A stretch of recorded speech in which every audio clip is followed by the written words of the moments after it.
Nós hoje ouvimos diversos discursos, senador Hoppe, de prestação de contas de 2017. Uma delas, a que acabamos de ouvir, que se concentrou em um item, mas esse item é fundamental, que é o item do documento sobre a situação da microeconomia no Brasil. Eu quero falar do próximo. Eu quero falar do próximo em que o Brasil vai ter a chance de votar para escolher um presidente depois de tantas dificuldades, perplexidades, crises que temos atravessado. Mas eu quero dizer que, apesar do otimismo que traz uma eleição, e essa é a vantagem da democracia, nós, a cada 4 anos, fazemos um novo casamento de todos os habitantes do país, há razões para não estarmos tão otimistas. E a razão, para mim, é o fato de que o Brasil não vota. São os brasileiros que votam. E há uma diferença entre a soma dos brasileiros e o Brasil. Em um país onde as coisas estão bem, os nacionais eleitores representam a totalidade. Mas em um momento em que a gente, como o Brasil, estamos paralisados pela vergonha da corrupção, da concentração de renda, da baixa produtividade e consequente pobreza, da violência sob tantas formas, em que estamos com dívidas fortes com os pobres, com os velhos, com os jovens, com as crianças, com as mulheres, com os índios, os negros. Temos um país sem instituições sólidas, apesar de tê-las as instituições, um sistema judiciário que me parece bipolar, porque um dia diz uma coisa, outro dia diz outra. Um Estado sem eficiência e privatizado, tanto política quanto sindicalmente. Uma ciência e tecnologia deficientes e, sobretudo, um sistema educacional precário e desigual. Um país que está nessa situação, ele não precisa nem lhe basta eleger um presidente. Ele tem que eleger um novo projeto de país. Ele tem que eleger um Brasil novo e não um presidente novo apenas. E eu lamento que, ao olhar ao redor, percebemos que o presente não está bem. Olhando para frente, percebemos que o futuro não vai bem, mas a sensação é de que caminhamos sem coesão nem rumo para uma desagregação social, um atraso econômico, científico e tecnológico. Desculpem se pareço pessimista, mas é o que eu sinto hoje. E mesmo assim, tudo indica que no próximo ano os brasileiros, nós elegeremos um novo presidente da República, mas não vamos eleger um novo Brasil.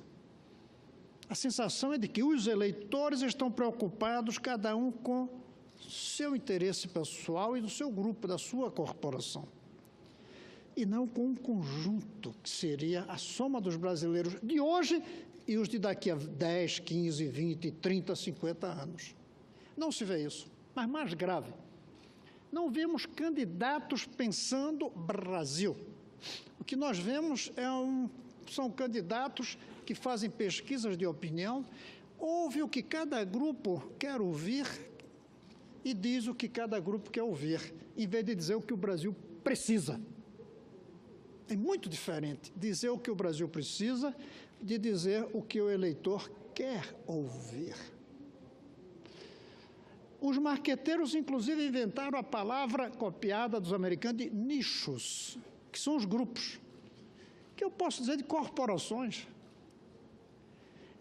e trabalham na direção desses nichos. E os nichos não representam o Brasil.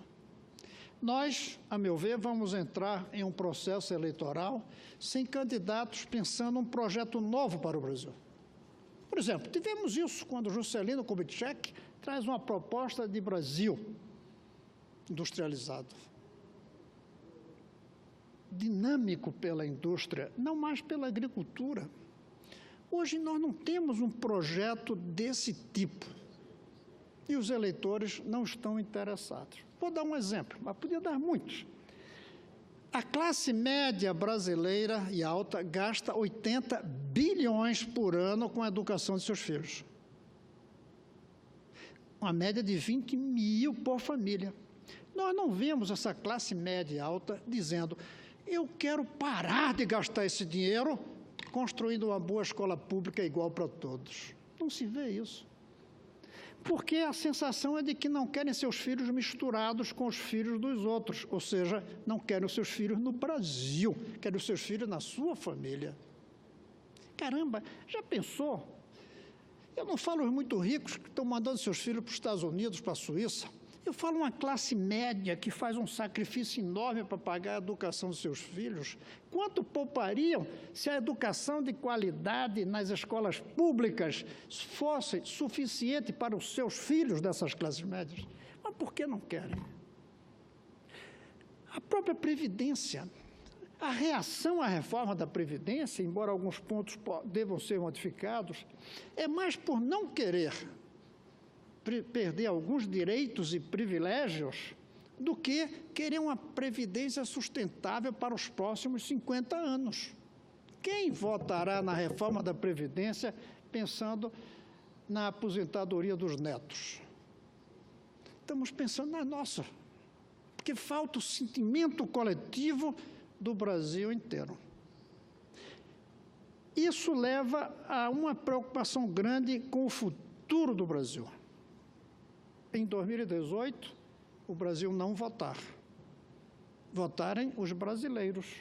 E os brasileiros divididos, sem coesão. Agora, some-se a isso, não temos partidos que representem posições diferentes sobre o Brasil. Aí, como não tem partido que represente posições diferentes sobre o Brasil, cada candidato é o seu próprio partido. E o eleitor é seu próprio partido. Sem um projeto de nação, porque o Brasil não vota, votam os eleitores. E os eleitores não representam o Brasil. Eles representam a soma dos brasileiros. O Brasil é mais do que a soma dos brasileiros de hoje. É uma história dos brasileiros do passado e é a tendência dos brasileiros do futuro. Se eu fosse escolher, senador Sérgio, um voto para 2018 seria que em 2018 nós votemos pelo Brasil. Não votemos por cada um de nós, nem votemos por cada candidato que está aí. Votemos por aquele que representa a melhor proposta para o Brasil, como uma grande plataforma. Isso que eu gostaria de ver em 2018 na campanha. Cada candidato a presidente chegar com uma plataforma, mas a plataforma, senadora Ana Amélia, dizendo que projetos de lei vai mandar para aqui, que decretos vai assinar no primeiro dia, e dizer: se quiser votar em mim, vote, se não quiser, não vote. Primeiro, esse candidato vai ter credibilidade, mas se ele chegar aqui com seus 50 milhões de votos no segundo turno, com um conjunto de leis que ele vai apresentar aqui, de decretos, começando pelos decretos que acabam com mordomias, com privilégios. Se ele chegar aqui e mandar para nós, os que ainda estiverem aqui, de nós, ele vai ter força. Ele vai ter força, mesmo que não tenha um partido grande com ele. Porque ele vai dizer: eu não fui eleito, eu fiz um plebiscito. Plebiscito se vota sim ou não. Eu queria ver um plebiscito em que você votasse A, B, C, D, o nome do candidato.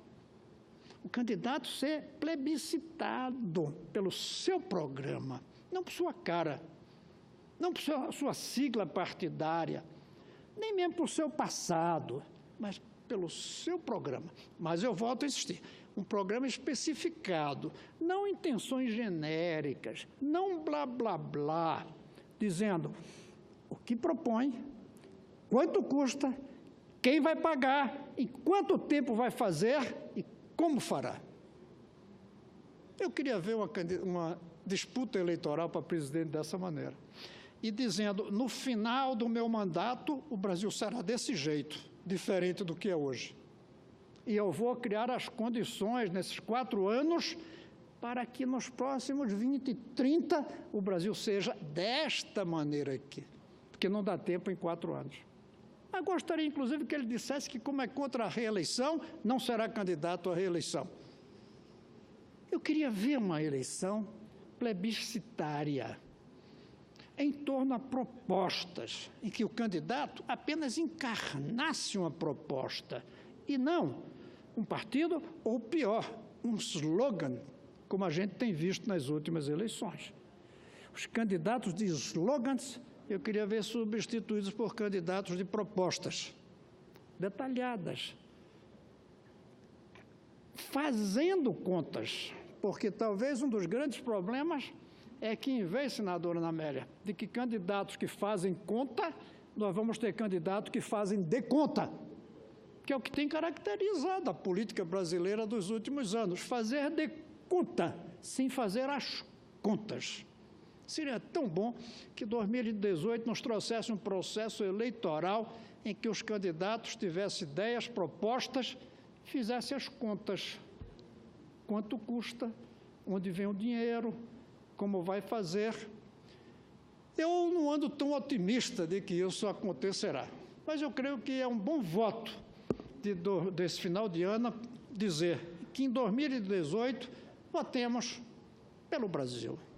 Vai precisar de um nome, mas que esse nome traga um programa, mas que por trás desse programa traga o Brasil que queremos, o Brasil que precisamos, unindo os brasileiros, com coesão no presente e com rumo para o futuro. É isso que vale a pena desejar para 2018, até porque sem isso, eu não sei como será 2019, eu não sei como será 2020, nem como em 22 vamos comemorar o 2º centenário da nossa independência, de um país que se fez independente, mas não construiu uma nação. Tanto não construiu que não temos coesão. E aí não temos democracia de fato, porque a democracia de fato, ela disputa divergências, mas com um projeto em comum de nação. Hoje a gente não tem isso.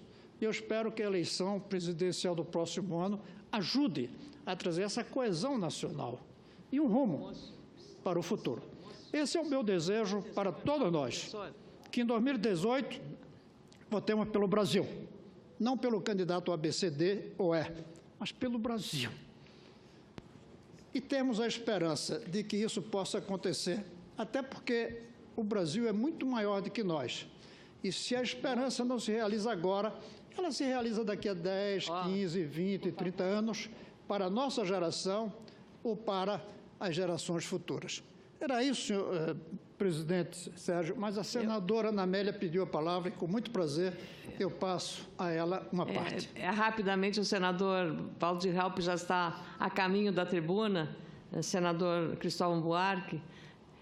Caro presidente, queria apenas dizer que seria muito bom, senador Cristóvão Buarque, que esses votos que Vossa Excelência formula para 2018 fossem seguidos e compreendidos. Eu acho que é um choque de coerência, um choque de compromisso com o país. Eu acabei de vir de uma viagem ao Japão, a convite do governo japonês, visitei uma escola, senador, uma escola municipal no interior de Nagoya, num bairro de Nagoya, em que a escola não tem faxineiros, porque as crianças aprendem a respeitar o ambiente escolar e é uma escola, um primor de cuidado. As aulas, brasileirinhos estudando japonês, com professores dedicadíssimos à missão de ensinar. E ali fazendo os desenhos da forma de escrever japonesa, com um cuidado e uma dedicação. Então, um país assim, organizado, que as coisas funcionem, que todos se respeitem, os mais velhos, um trânsito fluido, ninguém buzina, não, todo sinal é respeitado. Mas, sobretudo, isso vem também das lideranças políticas que em 2018 terão um grande desafio. E o eleitor tem na mão a arma mais poderosa, que é o título de eleitor. Então, escolher coerentemente com aqueles candidatos. E eu gostaria muito que aquilo que o senhor defendeu agora, que venha o candidato e diga, vou fazer isso, chegando, será esse o plano de governo, com autenticidade. E no dia que vencer a eleição, pratique aquilo que defendeu durante a campanha e não seja apenas uma palavra de palanque. Então, eu acho que, nesse momento, nós vamos, sim, reconstruir o Brasil que queremos, mais eficiente, mais democrático, mais inclusivo também. Então, parabéns, senador Cristóvão, e também desejo para todos os colegas e para todos os nossos telespectadores um 2018 muito melhor do que foi 2017. Obrigado, senadora. Eu concluo dizendo que em 2018 votemos pelo Brasil, porque se não fizermos isso, não vamos poder votar por cada um de nós isoladamente. Não há futuro isoladamente dentro de um mesmo país. O futuro de cada um depende do futuro de todos. Que em 2018 votemos pelo Brasil.